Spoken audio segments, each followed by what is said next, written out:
Anthology of Discourses, a refreshing translation of the Sutta Nipāta, translated by Bhikkhu Sujato and read by Angus Cargill. With Dhammika. So I have heard. At one time the Buddha was staying near Savatthi in Jeta's Grove, Anathapindika's monastery. Then the lay follower Dhammika, together with 500 lay followers, went up to the Buddha, bowed, sat down to one side, and addressed him in verse. I ask you, Gautama, whose wisdom is vast, what does one do to become a good disciple, both one who has left the home and the lay followers staying at home? For you understand the course and destiny of the world with all its gods. There is no equal to you who sees the subtle meaning. For you are the Buddha, most excellent, they say. Having experienced all knowledge, you explain the teaching out of sympathy for beings. All-seer, you have drawn back the veil, and immaculate, you shine on the whole world. The dragon king Eravana, hearing you called victor, came into your presence. He consulted with you then, having heard your words, left consoled, saying, Excellent. And King Kuvera Vesavana also approached to ask about the teaching. You also answered him, O attentive one, and hearing you, he too was consoled. Those monastics of other religions given to debate, whether Ajivakas or Jains, all fail to overtake you in wisdom, like a standing man next to a sprinter. Those Brahmins given to debate, some of whom are quite senior, all end up beholden to you for the meaning, and others too who think themselves debaters.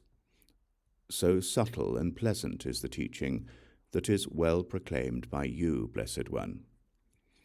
It's all we long to hear. So when asked, O best of Buddhas, tell us. All these mendicants have gathered, and the lay folk too are here to listen. Let them hear the teaching the Immaculate One discovered, like gods listening to the fine words of Vāsava. Listen to me, mendicants. I will educate you in the cleansing teaching. All bear it in mind. An intelligent person, seeing the meaning, would adopt the deportment proper to a renunciate. No way would a mendicant go out at the wrong time. At the right time, they'd walk the village for alms. For chains bind one who wanders at the wrong time, which is why the Buddhas avoid it. Sights, sounds, tastes, smells, and touches, which drive beings mad, dispel desire for such things, and enter for the morning meal at the right time. After receiving alms for the day, on returning a mendicant would sit in private alone. Inwardly reflective, they'd curb their mind from outside things, keeping themselves collected. Should they converse with a disciple, with anyone else, or with a mendicant, they'd bring up only the sublime teaching, not dividing or blaming. For some contend in debate, but we praise not those of little wisdom. In place after place they are bound in chains, for they send their mind over there far away. Alms, a dwelling, a bed and seat, and water for rinsing the dust from the cloak. After hearing the teaching of the Holy One, a disciple of splendid wisdom would use these after appraisal.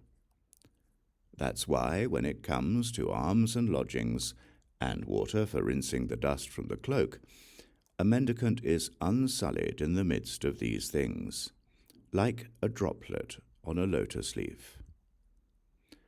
Now I shall tell you the householder's duty, doing which one becomes a good disciple.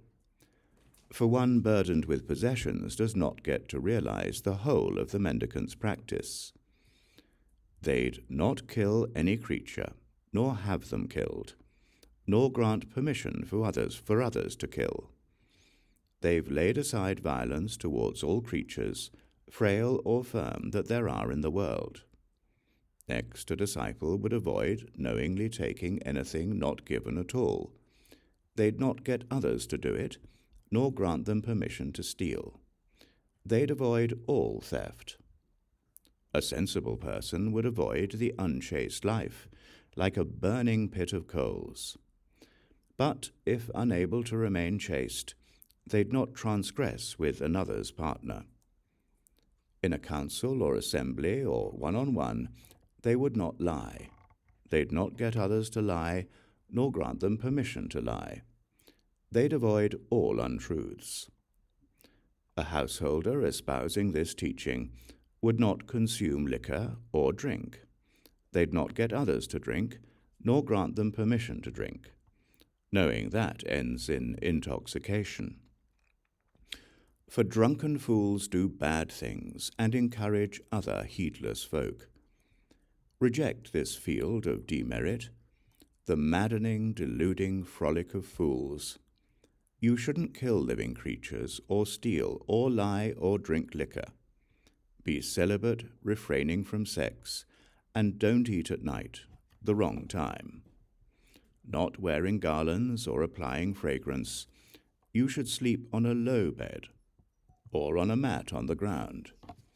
This is the 8-factored Sabbath, they say, explained by the Buddha, who has gone to suffering's end.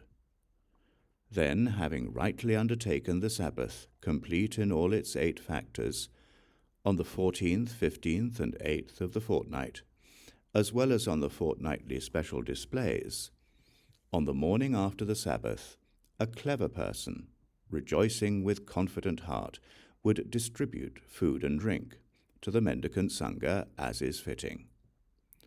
One should rightfully support one's parents and undertake a legitimate business. A diligent layperson observing these duties ascends to the gods called self-luminous.